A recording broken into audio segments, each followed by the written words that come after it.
Bonsoir et bienvenue rendre le vaccin accessible et à moindre coût pour les pays à faible revenu. C'est l'objectif que s'est fixé Gavi, l'Alliance du vaccin. Le Forum mondial qui s'ouvre à Paris ce jeudi sur la souveraineté et l'innovation vaccinale se penche sérieusement sur la question. Le chef de l'État, Bassirou Diomaye Faye, prend une part active. Le Sénégal, comme vous le savez, est aux avant-postes. La lutte pour la souveraineté sanitaire et vaccinale en Afrique. En prélude à cet événement important, le ministre de la Santé a campé le débat et ses enjeux ici avec Ramataden. Forum mondial sur la souveraineté et l'innovation vaccinale à Paris, une rencontre importante pour l'Afrique et le Sénégal en particulier, car le Sénégal est très attendu pour le plaidoyer sur la vaccination, vecteur incontournable dans la lutte contre les maladies. C'est là où il va falloir mettre l'accent pour assurer une bonne immunisation de cette frange vulnérable de la population. Et cela permettra de réduire un peu les dépenses de santé, surtout dans un pays comme le Sénégal. Parce que si on n'a pas un système de santé qui est capable parfois d'offrir des soins de qualité, c'est la vaccination qui va aider à prévenir un certain nombre de maladies, faire de sorte que le moins de personnes tombent malades pour que le moins de personnes aillent se soigner. Et cela ne peut être possible qu'avec la vaccination. Et je pense que Gavi est un partenaire de longue date du Sénégal et ils ont eu apporté énormément de soutien dans la vaccination, surtout des enfants jusqu'à 14 ans. Le Sénégal, désigné comme champion, vu les jalons importants posés depuis la Covid-19 avec la situation de crise vécue face à la tension sur les vaccins. Et l'un des problèmes majeurs, c'était la question de la vaccination, l'accès aux vaccins, surtout pour les pays africains. Parce qu'il a fallu assurer la couverture des pays européens et américains avant qu'on commence à approvisionner les pays africains. Mais on a dit que ce paradigme doit changer.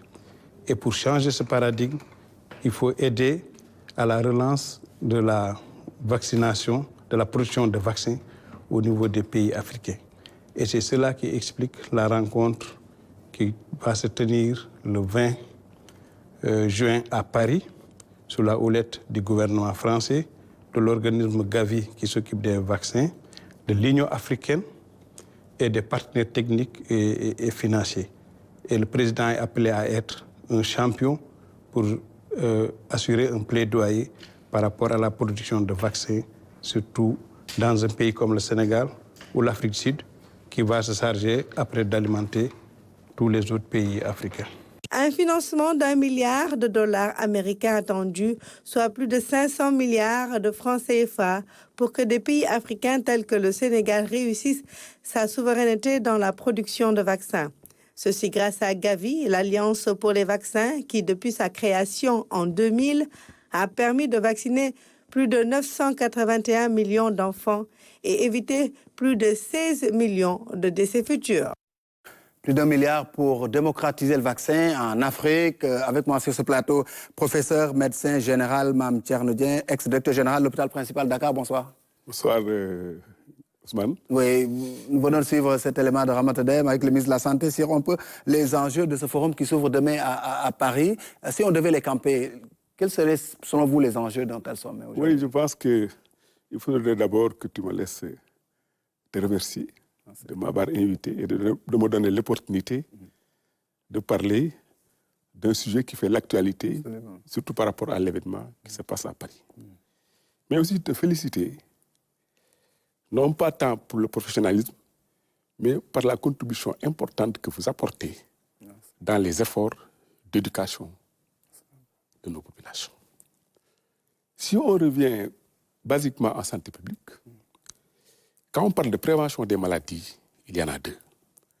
Il y a la prévention primaire, qui sont les moyens à mettre en œuvre pour éviter la survenue ou la déclaration des maladies. C'est assurément très important. Mais un des moyens les plus efficaces, le plus commode, le plus facile à administrer, c'est la vaccination.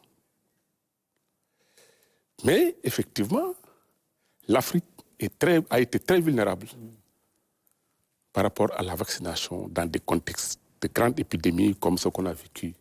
La Covid, par exemple, l'Afrique a montré ses limites. Exactement. S'il y a un avantage, si on peut parler d'avantage relatif dans la Covid nous a fait prendre conscience de l'extrême vulnérabilité dans laquelle se trouvent nos pays face à des pandémies de cette nature. Aucun système de santé en Afrique n'a été capable de faire face à la pandémie de la Covid de la façon la plus efficiente. Donc ça nous ramène effectivement au moyen de prévention le plus commode. C'est la vaccination. D'organisation. C'est multifactoriel. Le premier facteur de vulnérabilité, assurément, c'est le facteur financier. Il est évident que nos pays n'avaient pas les moyens d'acheter la quantité de vaccins nécessaires pour vacciner de façon universelle les populations africaines. Donc, la vulnérabilité financière. À cela s'ajoute une vulnérabilité physique. Je veux dire, la possibilité d'amener le vaccin partout où besoin a été. J'ai l'habitude de dire que dans cette épidémie, acheter un vaccin, ça a été la chose la plus facile. Ce qui a été le plus difficile, c'est les stratégies que les pays doivent développer pour que le vaccin aille vers les populations. Dans les profondeurs, surtout des pays. Et si on interroge un peu l'histoire de la santé publique au Sénégal, on n'a jamais demandé aux populations d'aller se vacciner. On leur a toujours amené le vaccin. In situ. Voilà. Et le Sénégal a inventé ce qu'on appelle le programme élargi de vaccination, qui nous a permis de vaincre les épidémies les plus ravageuses. Parce que depuis Pasteur, la vaccination a été au cœur de toutes les préventions. Et cette vaccination a permis d'éradiquer beaucoup d'épidémies qui ont décimé les populations. On peut citer l'exemple de la rage, du choléra, des méningites, du tétanos. Bref, beaucoup de maladies infectieuses mortelles ont été éradiquées par la vaccination. Mais la Covid nous a fait prendre conscience de la très grande vulnérabilité de nos pays devant ces vaccins. C'est pour ça qu'il est tout à fait heureux de constater que le monde et nos dirigeants ont pris conscience de rendre possible l'accès universel sans obstacle au vaccin. Et quand on analyse un peu le thème « Protégeons notre avenir », là, on n'est pas très loin de l'action de développement durable. Hein. On dit que les maladies sont ici, les décideurs sont ailleurs, ceux qui décident de tout cela. C'est comme si on nous préparait à d'éventuelles pandémies, mais de manière beaucoup plus massive et d'un niveau jamais égal. Effectivement, il faut s'attendre à la survenue d'autres pandémies. Et pourquoi? Tant que les hommes agresseront l'équilibre de nos écosystèmes, surviendront des pandémies aussi ravageuses les unes que les autres, et peut-être une pandémie qui va sonner le glas du monde. Pensez? C'est pour ça que je pense, j'en suis certain. Parce que les déterminismes de toutes les pandémies qu'on connaît depuis l'histoire ont été environnementaux. C'est l'homme qui pense que tout ce qui est dans l'environnement doit être à son service exclusif. C'est ça qui s'appelle l'anthropocène. C'est assurément très dangereux. Et le réchauffement climatique dont on parle tant reconnaît les mêmes causes que celles qui causent les pandémies. Parce que les pandémies, pour résumer rapidement, sont des zoonoses. Une zoonose, c'est une maladie animale. Comment une maladie animale a pu accéder dans l'agglomération humaine? C'est bien parce qu'on a détruit son milieu naturel qui est très souvent la forêt. C'est rarement des animaux domestiques. C'est souvent des animaux sauvages qui, du fait de l'action de l'homme, est venu coloniser l'espèce humaine. C'est comme ça qu'on a eu le choléra, c'est comme ça qu'on a eu le sida, c'est comme ça qu'on a eu la peste, c'est comme ça qu'on a eu H5N1. Et le dernier exemple, c'est la Covid. Et la Covid, c'est la conséquence, effectivement, des trafics d'animaux. On pense que c'est une chauve-souris qui a été attrapée dans la forêt, vendue dans la forêt de Wuhan, dans le marché de Wuhan, qui a introduit ce virus dans l'espèce humaine. Et on a vu tous les dégâts que ça a fait. Donc, il est important et vital pour l'avenir du monde, premièrement, qu'on sache que la prévention primaire la plus efficace contre toutes les formes de pandémie, c'est le respect des équilibres de nos écosystèmes. Et ensuite, surviennent peut-être les vaccinations. Toutes les vaccinations ont une base scientifique connue. Il s'agit d'atténuer un agent pathogène pour en enlever la partie qui donne la maladie qu'on appelle pathogène et conserver la partie immunogène qui vaccine. C'est avec la Covid qu'on a eu des vaccins qui répondent à d'autres mécanismes. C'est pour ça que les vaccins de la Covid ont été moins dangereux. Dans un langage médical, ils ont été mieux tolérés. Okay. On sait qu'à Paris, hein, c'est les gens des laboratoires, les immunologues, ceux qui travaillent un peu sur la recherche et les microbes qui sont plus présents au sommet de Paris. Mais transposé au niveau local, donc pour vous, les environnementalistes, le ministère de l'Environnement doit prendre une part active dans ce qui se fait. Pour moi, la part la plus importante doit être prise par le ministère de l'Environnement. En ce que toutes les pandémies connues jusqu'à maintenant ont un déterminisme essentiellement environnemental. Cela n'empêche effectivement que devant effectivement la difficulté à changer le comportement des gens, on voit l'intensité et la gravité avec laquelle on déforeste, l'intensité avec laquelle on utilise l'énergie fossile, c'est difficile à changer. Donc, il y a d'autres moyens de lutte, et ces autres moyens de lutte, c'est la vaccination. Okay. Au Sénégal, on a des instituts hein, comme Pasteur, et d'autres peut-être qui font un peu dans la recherche et la production de vaccins. Aujourd'hui, il est plus que jamais posé la question de l'accès, mais est-ce que les infrastructures ne devraient pas connaître aussi un développement pour soutenir tout cela? Quand on parle d'accès, il faut vaincre deux obstacles. C'est d'abord l'obstacle financier, mais aussi l'obstacle géographique. L'Afrique et le Sénégal en particulier ont pris conscience qu'il fallait vaincre ces deux obstacles.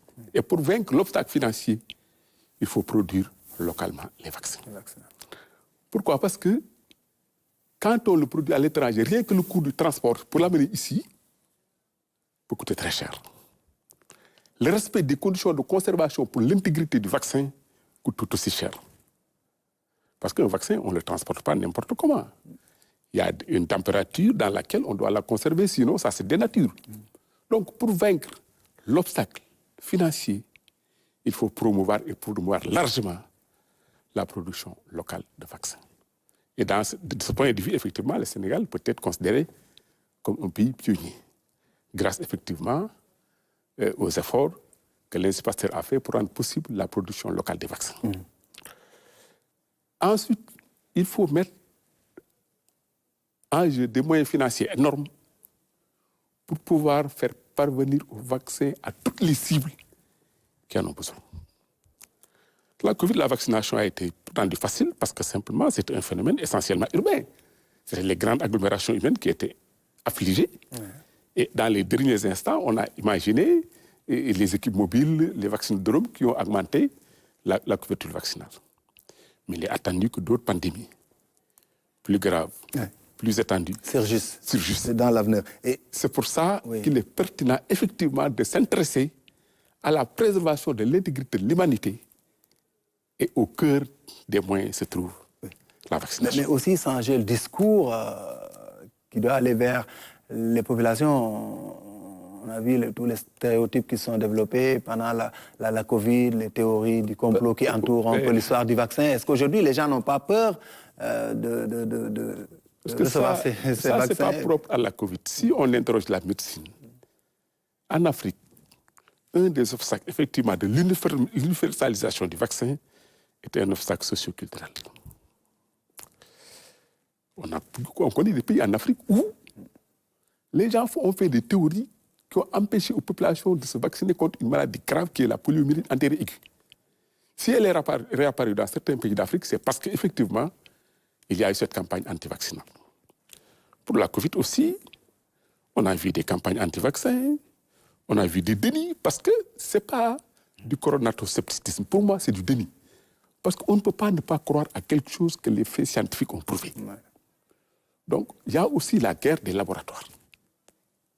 Tout ça, ce sont des enjeux financiers. Ce qu'il faut leur opposer, c'est une bonne culture scientifique. Que les scientifiques sachent opposer aux industries pharmaceutiques des arguments scientifiques qui prouveront l'efficacité, la tolérance et le coût. Et effectivement, l'Afrique a de très bons scientifiques parce qu'elle a été formée dans les mêmes universités.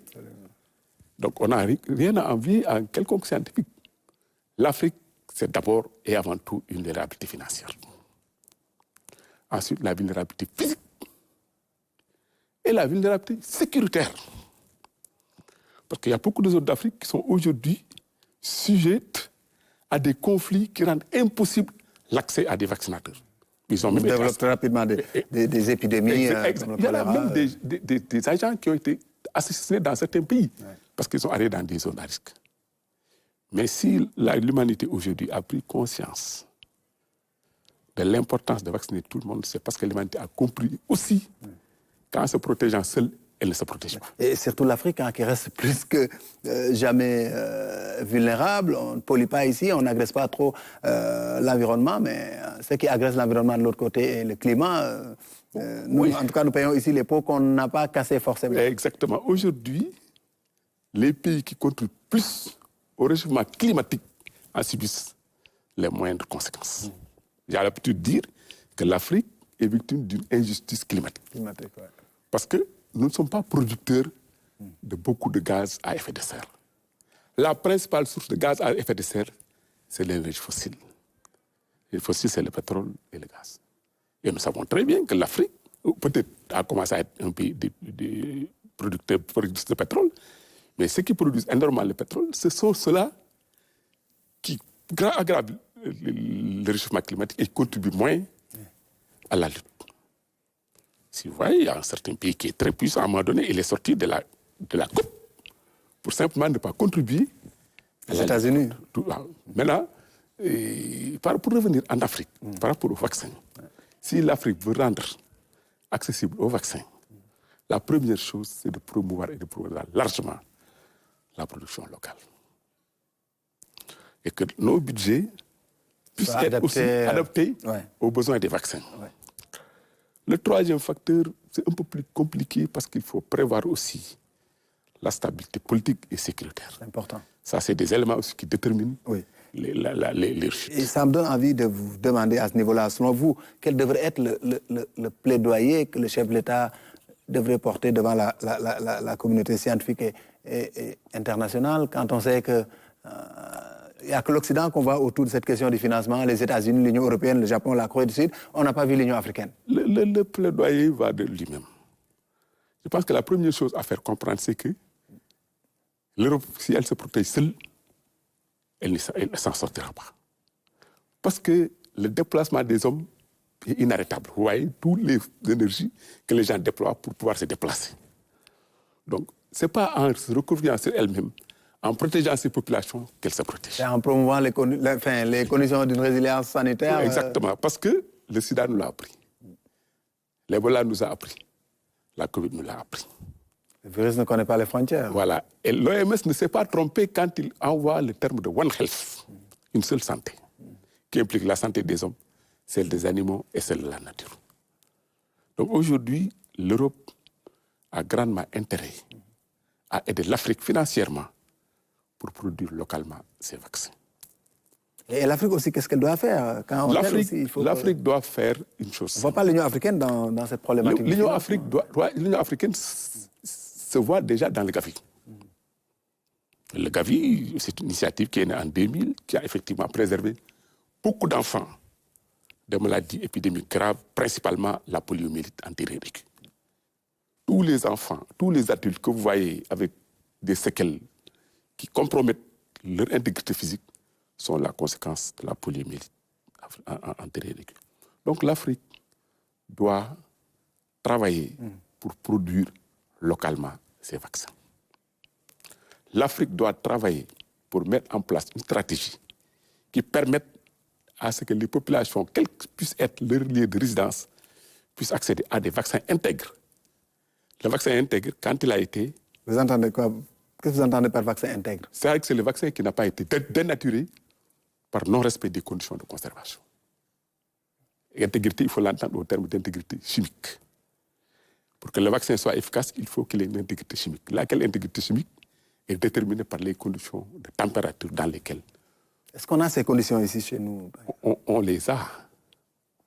Parce que le programme élargi de vaccination est une invention, une réussite de la santé publique sénégalaise. Absolument. Donc c'est globalement la chaîne de froid qui permet de conserver le vaccin intègre jusqu'à son lieu d'injection. Et là aussi, l'Afrique en est capable. Et puis ensuite, éduquer les populations pour qu'elles acceptent de se faire vacciner. La stratégie qui consiste à les convoquer pour se vacciner est sans objet. Il faut revenir à la formule ancienne, aller les trouver sur place. Il faut amener les vaccins aux ayants besoin et aux ayants droit. Et c'est ça l'approche territoriale. Il faut Donc vous invitez les autorités sénégalaises à aller vers cette option-là. Vous avez parlé de l'Afrique, mais pour le Sénégal. C'est valable pour toute l'Afrique, plus particulièrement le Sénégal. Mais le Sénégal a quand même... Il n'y a pas de souci à se faire. Non, un pays à se passer très glorieux en matière de contre les grandes endémies, du moins du point de vue conceptuel. Et même sur le terrain, le Sénégal est inventeur d'un concept qui a préservé qui a progressé beaucoup de personnes des maladies infectieuses graves. C'est le programme élargi de vaccination. Et ça, c'est des acquis de la santé publique. Et il faut le renforcer aujourd'hui. Il faut le renforcer. Il faut le préserver, il faut le renforcer par une grande disponibilité des vaccins, parce qu'on a commencé à les produire localement, parce qu'on a une bonne stratégie qui fait amener le vaccin là où on en a besoin, parce qu'on a lutté contre les obstacles socioculturels. Et qu'on les évalue. L'évaluation est très importante parce que c'est elle qui permet de dire quand on a vacciné, on a évité tant de maladies, on a évité tant de morts. C'est tout cet ensemble-là qui doit pouvoir préserver notre avenir par rapport aux pandémies à venir et qui viendront tant que nous ne changeons pas de comportement vis-à-vis de l'environnement. En tout cas, Gavi, dans la séquence 2026-2030, dans son programme stratégique, c'est protéger plus de personnes, mais de manière plus rapide. Ça, c'est un très beau slogan. Effectivement, dans la Covid, on a vu la fulgurance avec laquelle l'épidémie s'est disséminée dans le monde, la fulgurance avec laquelle ça a tué des personnes. Et la communauté scientifique est restée sidérée devant cette épidémie pendant très longtemps parce qu'on ne comprenait pas grand-chose. C'est ça qui implique aujourd'hui la nécessité d'avoir des moyens d'action rapides pour ne pas être dépassé par la Covid, par les événements comme l'a été la Covid. Oui. Donc il y a un besoin de production d'une quantité importante de vaccins, il y a un besoin d'une production rapide, il y a un besoin surtout aussi d'un déploiement rapide des vaccins dans les points de déclaration. De sécurisation de ces stocks. Voilà. Il y a la sécurisation, il y a aussi la stratégie qui consiste à amener le vaccin le plus rapidement possible dans les zones où existe le besoin. J'ai dit que dans la Covid, ce qui a facilité la vaccination, pour longtemps, c'est peut-être un phénomène urbain. Donc mes parents d'Imbakol n'avaient presque pas besoin de vaccin parce qu'ils n'avaient pas été contaminés. Mais classiquement, les épidémies les plus graves ont commencé dans le monde rural avant de venir en ville. Donc il faut une stratégie qui englobe tout ça. Un déploiement très rapide, un système de froid qui permet de préserver l'intégrité chimique du vaccin jusqu'à son fin. Mais pourtant, pendant la Covid, on n'a pas forcément eu tout ça en Afrique, dans nos pays. Et pourtant, on a un moyen de mort par rapport à l'Europe ou à certains pays qui avaient pourtant les moyens. Qu'est-ce qui a pu être décisif, selon vous Ce qui a pu être décisif et qui a fait la différence, c'est l'âge moyen des personnes infectées. Toutes les personnes relativement jeunes, en bonne santé, avec une immunité normale, ne peuvent pas mourir. Je n'ai pas dit ne meurent pas, ne peuvent pas mourir de la Covid. Ceux qui meurent de la Covid, c'est des gens dont l'immunité a été compromise jusqu'à pouvoir ne plus éliminer le virus, et ce qu'on appelait les comorbidités. Et ces comorbidités sont d'autant plus fréquentes que les personnes sont âgées. Le diabète, l'hypertension artérielle, les cancers, l'obésité. Rien que l'âge en lui-même, un sujet de 80 ans ne peut pas survivre à une infection par la Covid. Donc c'est un déterminisme naturel. Les jeunes survivent, les vieux meurent. Mais tout ça, pour la raison biologique que le virus est une zoonose. Zoonose, c'est une maladie animale. Le virus est fait pour se développer dans le corps des animaux. Quand il rentre dans un corps humain, il est très étranger et le corps mobilise la totalité des moyens de défense pour l'éliminer. Et dans 98%, le corps le virus qui gagne. C'est le corps qui gagne. C'est le corps qui gagne. Ah ouais. C'est le corps qui gagne. Il n'y a que 2% où le virus gagne. Le virus gagne, mais chaque fois que le virus gagne, il meurt. Et ce n'est pas le virus directement qui tue les gens. C'est les réactions que les organes produisent pour combattre le virus qui détruisent des organes nobles et qui tuent la personne. Donc, dans un avenir proche, il faudra très rapidement aller vers des solutions de protection, de prévention. Il faut accentuer la prévention. Il faut l'accentuer, mais il faut la cibler aussi. Parce que, déjà, pour la Covid, on sait les gens qui sont vulnérables, qui de toute façon ne peuvent pas survivre de cette maladie. Ce sont ces personnes-là qu'il faut protéger. À la limite, les jeunes comme toi et moi qui n'ont aucune comorbidité n'ont peut-être même pas besoin d'être protégés parce que de toute façon, même s'ils s'infectent, ils vont guérir. D'accord. Et c'est ça qui explique la plus grande mortalité dans les pays du Nord, au moins incommensurable, parce qu'il y a une population en moyenne plus âgée que nous, une plus grande fréquence des comorbidités, en particulier l'obésité pour certains pays que tu connais, les cancers, et surtout aussi, au début de l'épidémie, les médecins ne comprenaient pas tellement les phénomènes et ils ont commis beaucoup d'erreurs qui ont tué beaucoup de gens. Mais aujourd'hui que le phénomène est connu, si demain ces formes de maladies-là réapparaissaient, est-ce qu'il y aurait eu autant de morts qu'il y en a eu? Personne ne peut le dire. Parce qu'on peut avoir une épidémie beaucoup plus fulgurante, beaucoup plus grave que la Covid, tant est qu'on continue à déséquilibrer nos écosystèmes.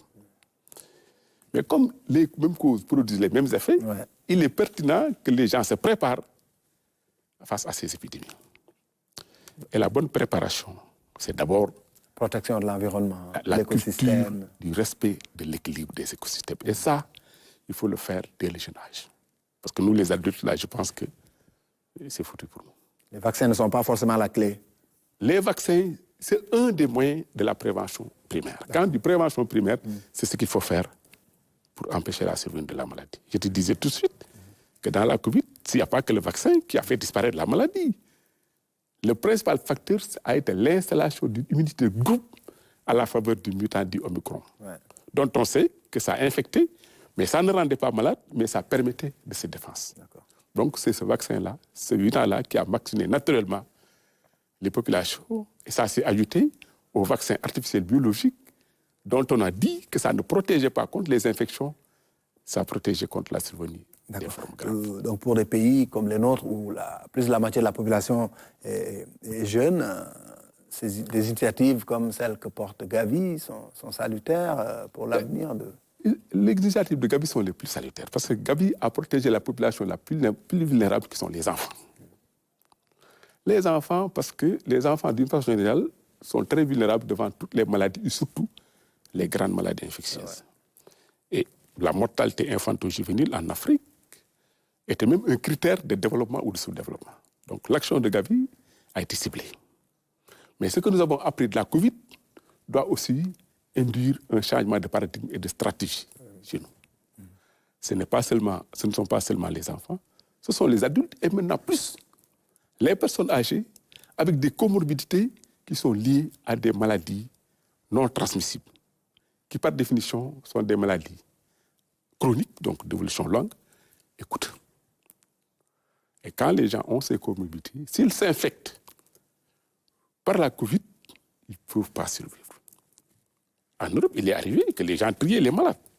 Il y a des malades sur lesquels ils ne se fatiguaient pas, parce que de toute façon, ils savaient qu'ils ne pouvaient pas survivre. Nous, pour des problèmes religieux, on ne pouvait pas le faire. Mais on savait que certains malades ne pouvaient pas survivre de la Covid. Par contre, les sujets sans comorbidité, de plus vaccinés, même s'ils s'infectent, ne font pas des formes graves qui tuent. Ça aussi, je pense que nous pouvons le dire. En tout cas, le contexte actuellement a fait prendre conscience à l'humanité de la nécessité d'utiliser tous les moyens possibles pour se prémunir contre les risques à venir. Et je répète, le moyen le plus commode, le plus efficace, le mieux tolérable, le moins dangereux, c'est la vaccination. Merci beaucoup. Il reste deux défis à lever, le défi de l'obstacle financier et le défi de l'obstacle géographique. Si on règle ces deux défis, nous sommes prémunis contre les futures pandémies. Mais ce vaccin doit s'ajouter à la préservation de l'équilibre de nos écosystèmes. C'est un tout finalement. C'est un tout.